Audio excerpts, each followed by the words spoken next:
ఇక్కడ ప్రజాస్వామ్యంలో ప్రజలే మా తలరాత రాష్ట్రాలు 2 సార్లు ఇచ్చింది మీరే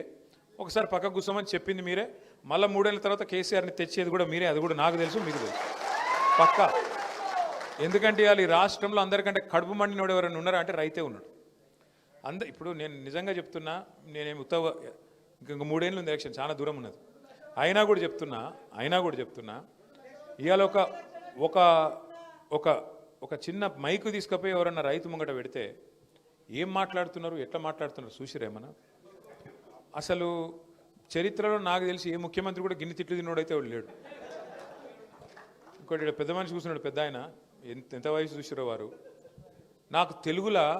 గిన్ని తిట్లుంటాయని కూడా అమ్మతోడు తెలియదు నాకు అవ్వ ఏం తిట్లు అవి ఎన్ని తిట్లు భయం అనేది లేదు ముఖ్యమంత్రి లేదు మంత్రి లేదు ఏపో వాడు ఎవడైతే వాడోళ్ళు కూడా ఏం ఆగుతలేరు ఎందుకు ఇంత కోపం వచ్చింది నువ్వు తిట్టక తల్లి ఈ విషయం తిట్లు చాలు ఉన్నాయి ఇప్పుడు వద్దు కానీ